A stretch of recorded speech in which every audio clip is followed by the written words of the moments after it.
Assalamualaikum warahmatullahi wabarakatuh. Assalamualaikum warahmatullahi wabarakatuh.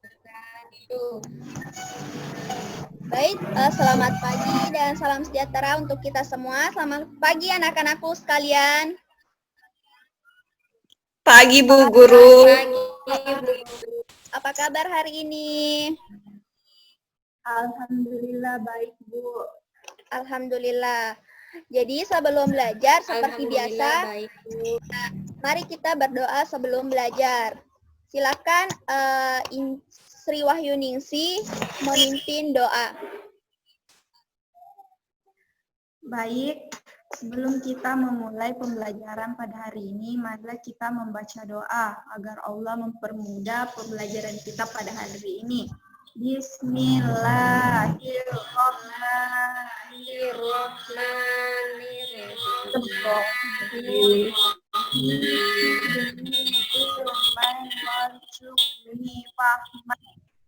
Amin. Ya, terima kasih. Ya, jadi sebelum kita belajar, silakan dengarkan namanya ya. Susi Nurfaida.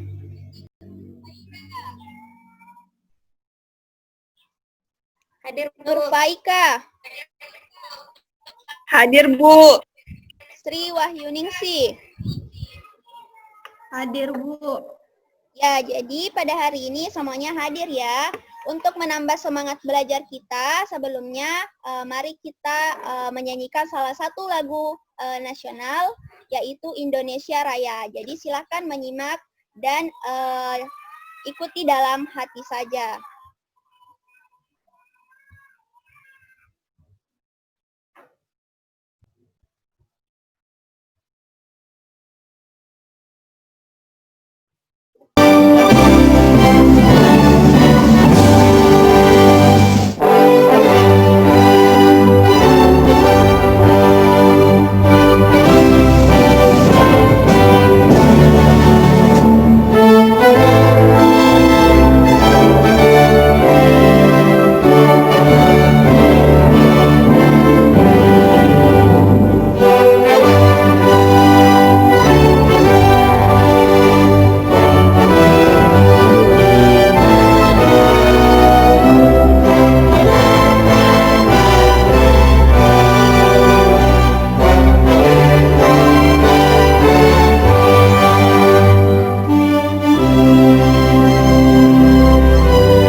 Ya baik, semoga dari nilai-nilai yang terkandung dalam lagu wajib nasional kita, lagu Indonesia Raya, membawa semangat bahwa kita adalah generasi yang harus cinta tanah air kita sendiri.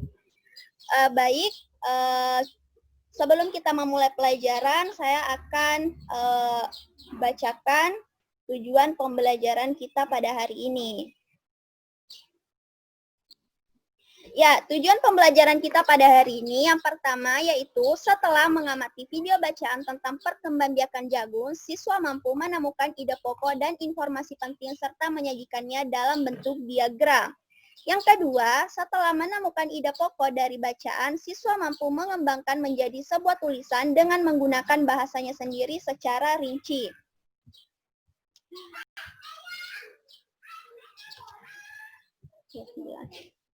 Oke, jadi pembelajaran kita pada hari ini itu ada 3 sub, ada 3 muatan pelajaran. Yang pertama yaitu bahasa Indonesia, kemudian IPA, dan yang terakhir adalah IPS. Nah, jadi saya lanjut. Yang ketiga adalah setelah mengamati video pembelajaran tentang bunga yang ada di lingkungan sekitar, siswa mampu mengidentifikasi perkembangbiakan generatif melalui gambar yang dibuatnya ataupun dengan cara cari manfaatnya secara benar. Kemudian yang keempat, setelah mengamati video pembelajaran bunga dan yang ada di lingkungan sekitar, siswa mampu berdiskusi, siswa mampu melaporkan perkembangbiakan secara generatif melalui tabel dan manfaatnya secara benar. Dan yang kelima, setelah membaca teks dan melihat video pembelajaran tentang negara ASEAN dan kehidupan sosial budayanya, siswa mampu menyebutkan kehidupan sosial budaya dari 2 negara ASEAN terkait kondisi geografis dengan benar. Dan yang terakhir, setelah membaca teks dan melihat video pembelajaran, siswa mampu berdiskusi, siswa mampu menuliskan laporan tentang perbedaan sosial budaya dari 2 negara terkait kondisi geografis dengan benar melalui diagram Venn. Jadi, dari ketiga muatan pembelajaran kita pada hari ini, intinya adalah kita akan belajar tentang ide pokok. Yang pertama adalah tentang ide pokok. Kemudian yang kedua adalah perkembangbiakan tumbuhan secara generatif. Dan yang ketiga adalah tentang karakteristik wilayah negara-negara ASEAN. Ya, jadi pada hari ini kita masuk tema 1, pembelajaran pertama, subtema 1 pada kelas 6. Ya, ini adalah pertemuan perdana.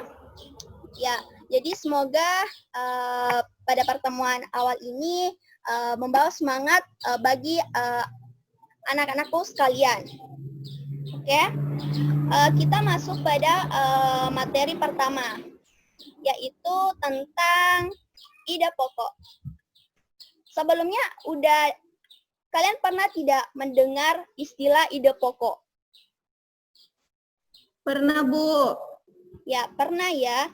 Jadi, ide pokok seperti yang kita ketahui bahwa ide pokok adalah suatu gagasan utama yang terdapat dalam suatu paragraf dalam suatu bacaan. Ya, jadi untuk lebih jelasnya saya akan tayangkan video tentang ide pokok.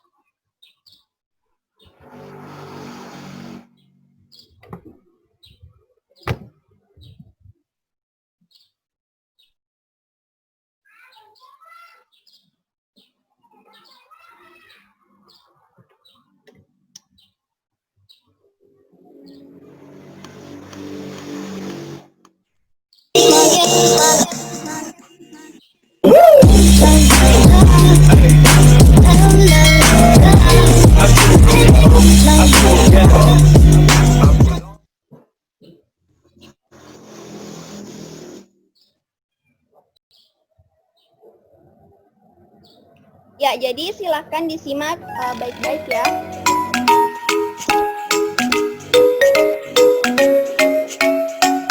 Ide pokok adalah ide atau gagasan yang menjadi dasar pengembangan paragraf.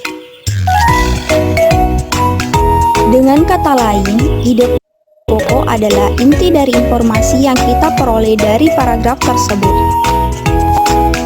Ide pokok disebut juga gagasan pokok, gagasan utama, atau pikiran pokok.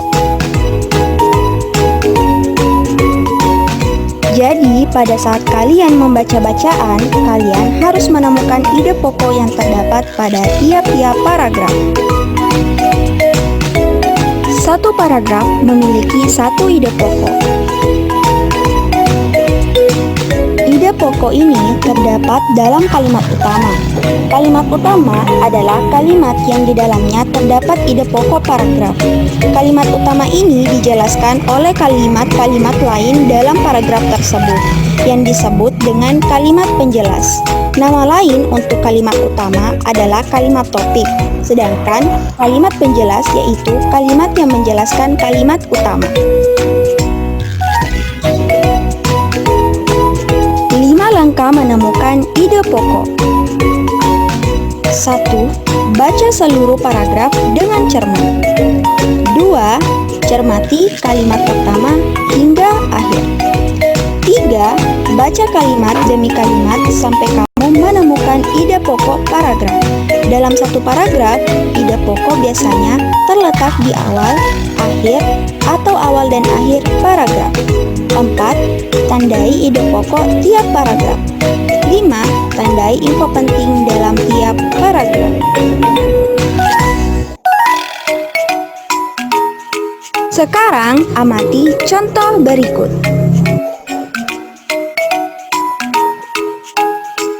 Atur pola minum air itu ternyata sangat penting. Jangan sampai kita kekurangan cairan. Kenapa? Karena jika kita kekurangan cairan, kita bisa terkena dehidrasi. Nah, saat dehidrasi, konsentrasi kita akan berkurang dan badan kita juga akan terasa lemas. Paragraf tersebut mempunyai kalimat utama. Mengatur pola minum air itu ternyata sangat penting. Dari kalimat utama tersebut dapat kita peroleh ide pokoknya adalah pentingnya mengatur pola minum air. Ada cara untuk mengetahui keadaan cairan tubuh kita. Caranya dengan melihat warna urin kita. Jika urinnya berwarna kuning pekat, itu tandanya kekurangan cairan. Namun, jika warna urin kita putih, itu tandanya cairan dalam tubuh kita sudah cukup.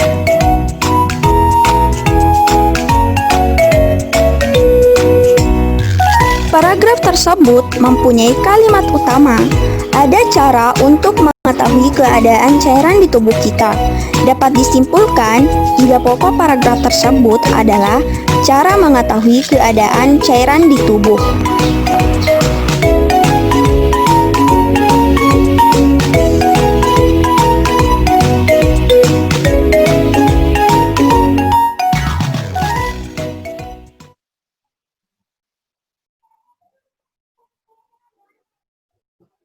Ya, jadi itu tadi ya tentang ide pokok. Tadi ada beberapa penjelasan tentang ide pokok, mulai dari pengertian, mulai dari letak ide pokok itu ada di mana, kemudian cara-cara menemukan ide pokok itu seperti apa. Dan kira-kira setelah menonton video tersebut, kira-kira ada yang ingin bertanya tentang materi tadi? Silakan tanyakan sebelum kita berlanjut ke pembelajaran berikutnya. Ya, silakan, Nurfaika. Apakah ide pokok sama dengan tema atau judul bacaan, Bu? Apakah ide pokok sama dengan tema atau judul bacaan? Ya, pertanyaannya bagus, cukup kritis. Terima kasih. Jadi, mengenai ide pokok, apakah sama dengan judul atau tema itu berbeda? Ya, ide pokok itu terdapat pada paragraf. Pada setiap paragraf yang terdapat dalam suatu bacaan atau dalam satu judul bacaan. Nah, satu judul bacaan kan kita ketahui terdiri dari beberapa paragraf. Nah, itu. Jadi, ide pokok adalah inti pengembangan atau dasar pengembangan dari suatu paragraf. Berbeda dengan tema atau judul. Tema itu atau judul bacaan itu cakupannya ulasan atau dasar pengembangan dari satu isi bacaan. Jadi jelas berbeda.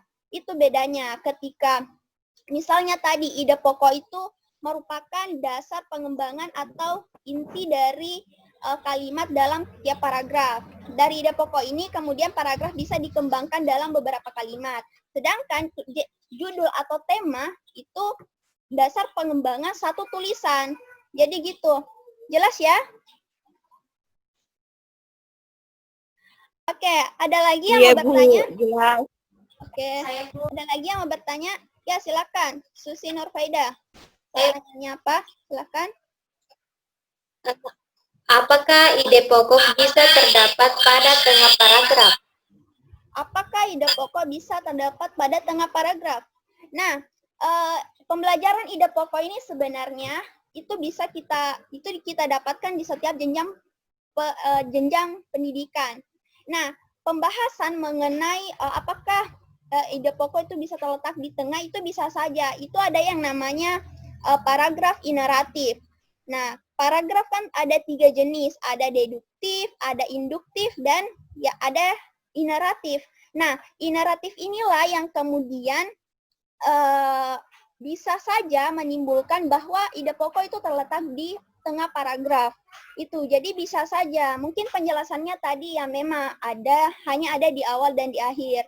Nah, tapi untuk jenjang selanjutnya bisa saja bahwa ide pokok itu bisa saja terletak di tengah-tengah paragraf. Jadi gitu ya. Bagaimana? Sudah paham ya? Ya, Bu. Oke. Jadi kita lanjut ya. Untuk latihannya, di buku siswanya kalian itu ada bacaan tentang bagaimana jagung berkembang biak. Nah, silahkan baca terlebih dahulu bacaannya, kemudian coba kalian tentukan ide pokok dari masing-masing paragraf. Dari sini kalian bisa berlatih terlebih dahulu untuk menemukan ide-ide pokoknya. Ya, silahkan dibaca terlebih dahulu. Kemudian saya nanti akan tunjuk satu persatu untuk mengemukakan ide pokoknya, misalnya paragraf pertama apa, paragraf kedua yang bagaimana, dan yang seterusnya. Jadi silahkan terlebih dahulu baca pada buku siswanya tersebut. Oke, gimana? Udah ya? Jadi pada bacaannya itu ada bagaimana jagung berkembang biak. Siapa yang mau mengemukakan pendapatnya tentang ide pokok pada paragraf pertama?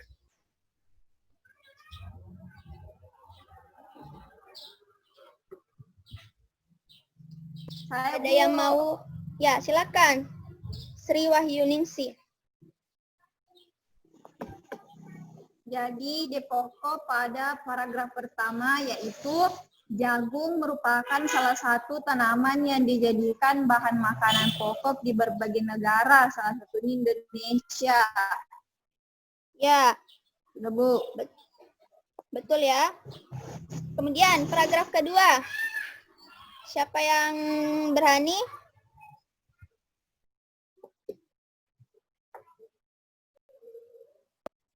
Saya, Bu. Ya, silahkan.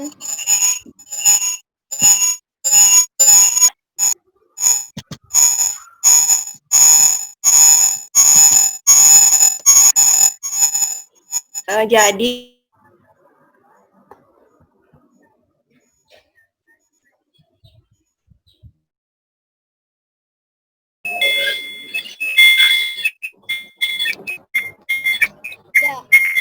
Ya, jadi dari pernyataan dari jawaban-jawaban yang kalian itu sudah menunjukkan bahwa kalian sudah paham tentang bagaimana cara menemukan ide pokok. Dan untuk paragraf 4 dan 5 itu silakan kalian cari sendiri, kemudian lengkapi di lembar kerjanya masing-masing. Ya, selanjutnya tadi kita udah baca bacaan tentang bagaimana jagung berkembang biak. Tadi dapat tidak bagaimana jagung berkembang biak? Dia berkembang biak secara apa?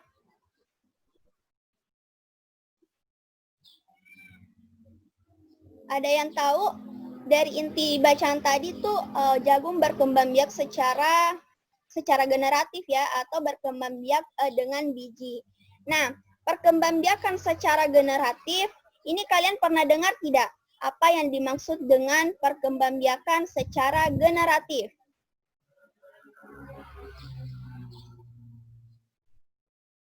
Ya, jika pun belum, silakan untuk lebih memahami, silakan simak video yang akan saya tayangkan ya.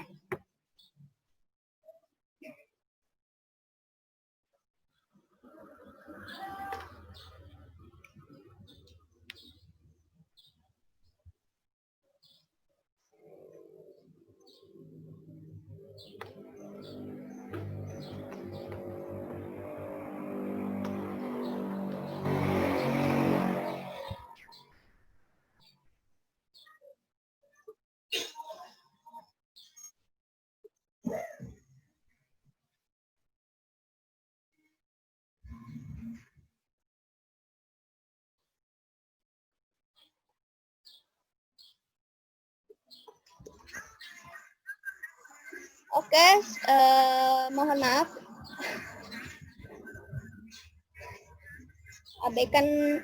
Silakan abaikan dulu openingnya. Oke, kita lanjut. Ya, silakan simak baik-baik ya. Perkembangbiakan generatif atau secara kawin dilakukan melalui proses penyerbukan dan pembuahan. Perkembangbiakan generatif adalah perkembangbiakan tumbuhan secara kawin. Proses perkembangbiakan generatif ini membutuhkan alat kelamin jantan yang disebut serbuk sari dan alat kelamin betina atau putik. Baik tumbuhan ataupun hewan dapat mengalami pembiakan secara generatif ini.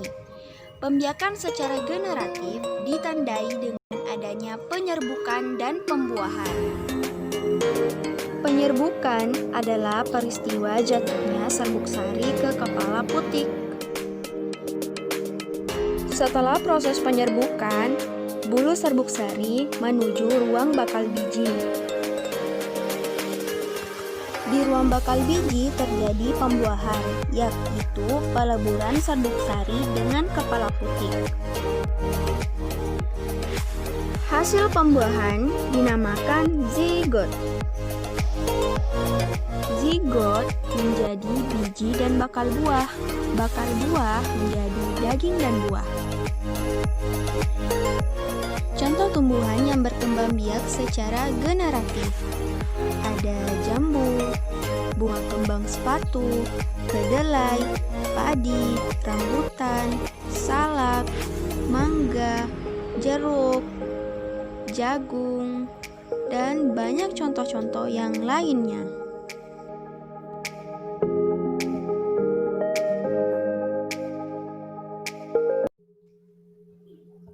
Ya, jadi ini adalah bagian Perkembangbiakan dari generatif latihan. Silakan atau buka secara buku kawin siswanya, dilakukan kemudian melalui proses kalian penyerbukan coba dan pembuahan. isi sendiri terlebih dahulu. Ini kira-kira isinya Perkembangbiakan apa? Ini generatif adalah bagian-bagian bunga, perkembangbiakan namanya tumbuhan apa? secara Mana yang kawin. dimaksud dengan kepala Proses putik, mana yang perkembangbiakan dimaksud dengan generatif benang ini sari, mana membutuhkan alat kelamin dinamakan jantan ruang bakal yang biji dan lain disebut serbuk sebagainya. sari dan Jadi alat silakan kelamin terlebih betina dahulu kalian atau putik. isi ya, kalian Baik coba tumbuhan ataupun cari hewan dapat kira-kira mengalami ini pembiakan pasangannya secara generatif ini. atau isinya apa ya? Pembiakan secara generatif Nama bagian-bagian ditandai bunganya dengan itu apa? adanya penyerbukan dan pembuahan. Oke, udah ya. Sekarang kalau Penyerbukan kalian udah adalah kalau peristiwa kalian sudah jatuhnya serbuk mengisi sari ke kepala putik. bagian-bagiannya, silakan kalian cocokkan. Kira-kira jawaban yang Setelah kalian proses tuliskan penyerbukan, betul tidak? bulu serbuk sari Perhatikan menuju ya. ruang bakal biji.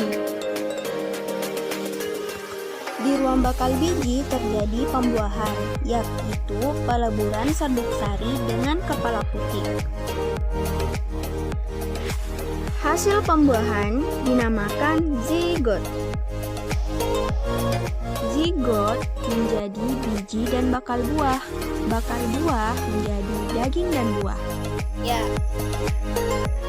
Contoh tumbuhan yang berkembang biak secara generatif Gimana? ada Bagaimana jambu, jawaban dari bunga kembang kalian? sepatu, Apakah benar semua? kedelai, padi, rambutan, Udah dipasangkan salak, kan? Gimana? Udah mangga, cocok semuanya? jeruk, jagung, Sudah, Bu. dan Ya, banyak ya. contoh-contoh yang Jadi kita lainnya. lanjut ya. Benar, Bu. Oke. Nah, ini kalian coba perhatikan saja. Perkembangbiakan Nggak perlu generatif dicari. atau secara kawin Kalian dilakukan perhatikan nanti melalui untuk proses lebih jelasnya penyerbukan kalian dan bisa pembuahan. lengkapi di lembar kerjanya masing-masing. Perkembangbiakan Nah, ini. generatif adalah Jadi perkembangbiakan tumbuhan bagian-bagian bunga secara itu ada kawin. beberapa tadi ya, Proses ada benang sari, perkembangbiakan ada kepala generatif ini putik, ada membutuhkan yang alat digunakan kelamin rantai jantan putik, ada yang bakal disebut buah, serbuk ada sari bakal dan alat biji, kelamin mahkota betina bunga, atau putik. kelopak bunga, dasar Baik bunga, tumbuhan tangkai ataupun bunga. hewan dapat Nah, di mengalami sini pembiakan ini adalah secara bentuk latihan generatif sebenarnya, ini. tapi tidak usah Pembiakan kalian secara generatif cari ditandai jawabannya dengan karena adanya ini udah langsung penyerbukan ada. dan pembuahan. Nah, jadi benang sari. Nah, ini tadi benang sari Penyerbukan merupakan adalah peristiwa organ jatuhnya reproduksi serbuk sari ke jantan. kepala putik. Sedangkan untuk organ reproduksi Setelah proses betina itu penyerbukan, namanya bulu putik. serbuk sari menuju ruang bakal biji. Namanya putik. Nah, di sini Di fungsinya Misalnya Ruang itu bakal sebagai biji tempat terjadi melekat dan pembuahan, masuknya serbuk sari. yaitu Jadi peleburan itu serbuk selain sari sebagai dengan tempat kepala putih. melekat dan masuknya serbuk sari, ia juga Hasil berfungsi pembuahan sebagai organ dinamakan reproduksi zigot. khususnya pada tumbuhan. Ya, jadi Zigot istilah menjadi biji dan kelamin bakal dalam buah. Bakal tumbuhan buah itu menjadi tidak daging dan perempuan buah. dengan laki-laki seperti manusia, Contoh tidak tumbuhan yang jantan atau berkembang biak betina secara seperti hewan, generatif. tapi dia namanya Ada benang sari jamur, atau bunga serbuk kembang sari, sepatu, biasa juga orang katakan serbuk kedelai, sari, padi, dan putih. rambutan, Tuh. salak, Ya, jadi mangga, itu tadi ya jeruk. tentang perkembangbiakan tumbuhan secara generatif. Tadi ada beberapa tumbuhan yang berkembang biak secara generatif. Tadi ada padi, ada mangga, jeruk, jambu, dan lain sebagainya. Nah, itu merupakan singkatnya begini. Jadi perkembangbiakan tumbuhan secara generatif adalah perkembangbiakan tumbuhan melalui biji. Jadi singkatnya gini, semua tumbuhan berbiji itu berkembang biak secara generatif, tanpa terkecuali semuanya berkembang biak secara generatif. Nah, kalau ada yang bertanya, apakah bunga kembang sepatu itu punya biji? Ya, dia punya biji. Bijinya itu ada pada bakal buahnya. Ya, kalau kalian mau buktikan, kalian bisa langsung ambil. Kalau kalian ketemu sama bunga kembang sepatu, kalian bisa cek sendiri bijinya itu di mana. Jadi gitu. Saya kira untuk dasarnya ya, untuk pembelajaran tentang perkembangbiakan secara generatif, itu kalian sudah paham. Dan mungkin sampai di sini ada yang ingin ditanyakan tentang perkembangbiakan secara generatif.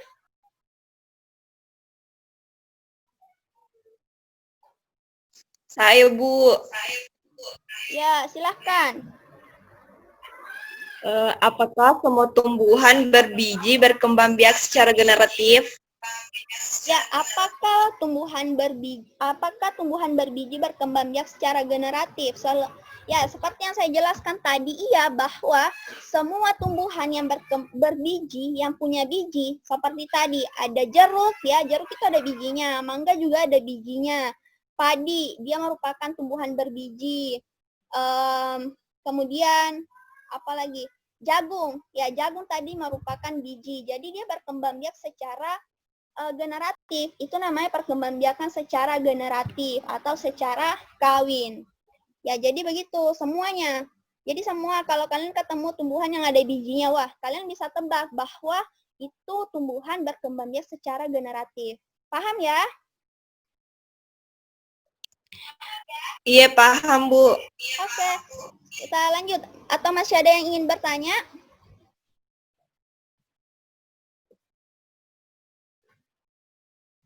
Baik, mungkin kalau udah paham ya, kalau udah paham tentang perkembangbiakan secara generatif, itu tadi ya, perkembangbiakan secara generatif adalah perkembangbiakan secara kawin, karena ada perkembangbiakan secara kawin dan ada perkembangbiakan secara tak kawin atau vegetatif. Namun vegetatif ini bagiannya pembahasannya di belakang, kita bahas fokus dulu pada generatif.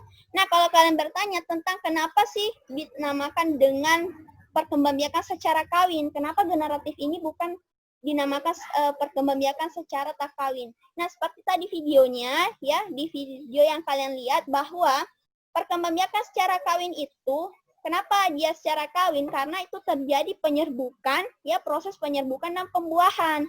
Ada proses jatuhnya benang sari atau serbuk sari ke kepala putik, itu yang namanya secara kawin.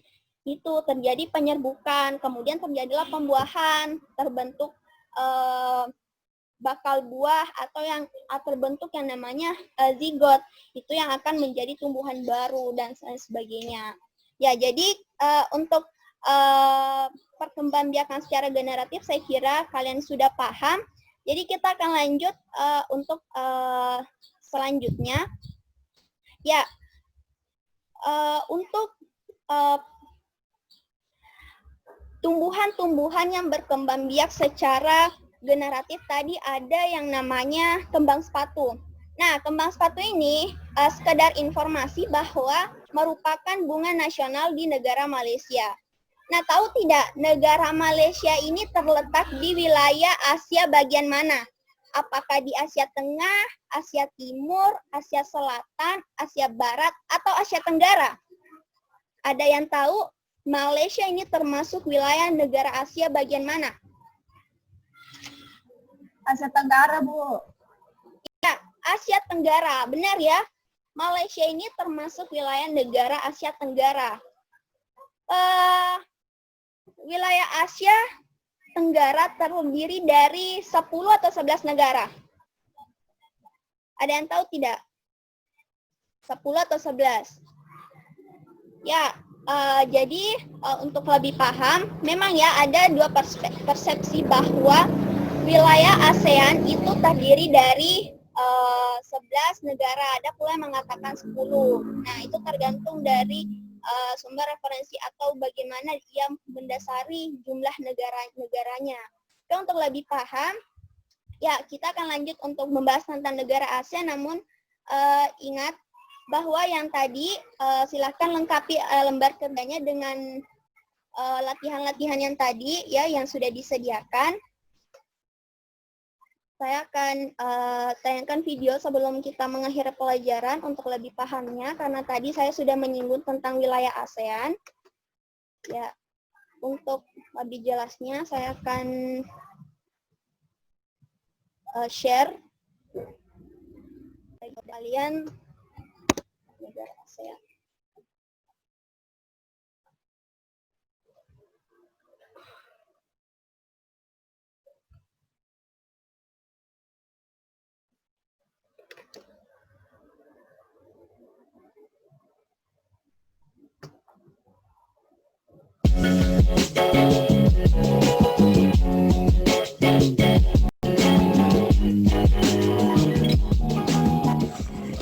Pernahkah kamu mendengar istilah ASEAN? Apa yang kamu ketahui tentang ASEAN? ASEAN, Association of Southeast Asian Nations, berdiri pada 8 Agustus 1967 di Bangkok, Thailand. ASEAN adalah organisasi yang beranggotakan negara-negara di wilayah Asia Tenggara. Daftar anggota negara ASEAN: Indonesia, Malaysia, Singapura, Brunei Darussalam, Thailand, Laos, Myanmar, Vietnam, Kamboja, dan Filipina.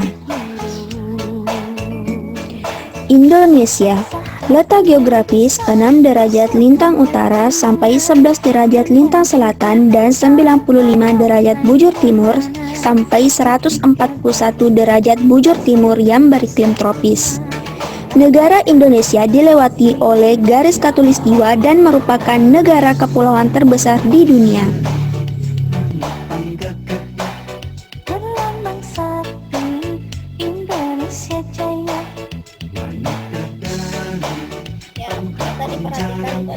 Kehidupan sosial budaya di ASEAN. Suku yang ada di ASEAN: suku bangsa Jawa, Sunda, Bali, Batak, Dayak, Bugis, dan lain-lain di Indonesia. Suku bangsa Lao, Yao, dan Tai di Laos dan Thailand. Suku bangsa Semang dan Sakai di Malaysia.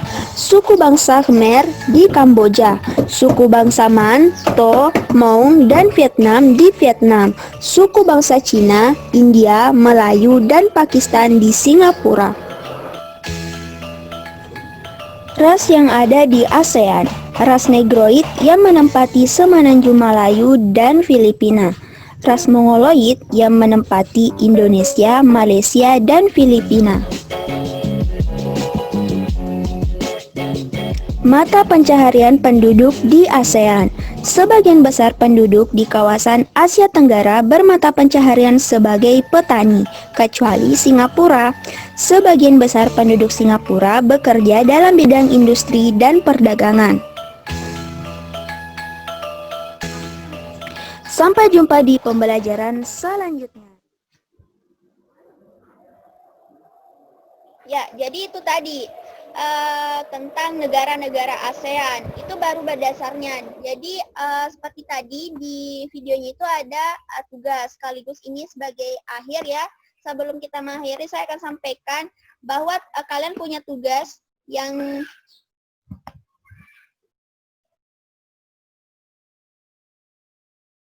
ataupun buku dan lain sebagainya.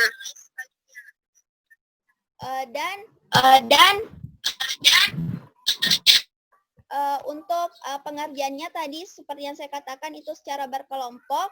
Jadi untuk pengerjaannya silahkan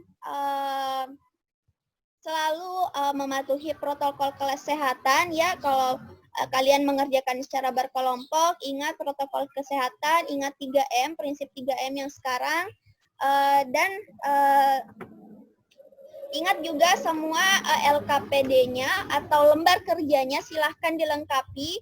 Tadi sudah ada beberapa yang terjawab, sisa kalian lengkapi saja isiannya. Sebagai kesimpulan untuk pembelajaran kita pada hari ini, tadi kita udah lihat bahwa ada 3 submateri, yaitu ida pokok.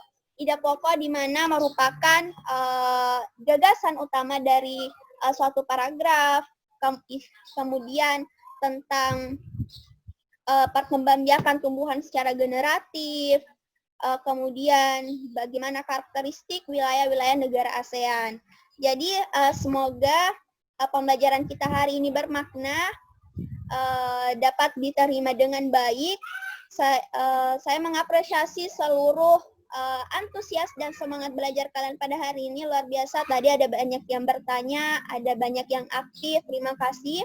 Dan ingat tugasnya diselesaikan, saya akan periksa di lain kesempatan atau minggu depan. Ya, jadi sebelum kita mengakhiri, silahkan siapa yang ingin memimpin doa sebelum belajar terlebih dahulu sebelum kita mengakhiri. Silakan dulu Susi, silakan pimpin doa setelah belajar. Nah, baik teman-teman, marilah kita membaca doa sesudah belajar.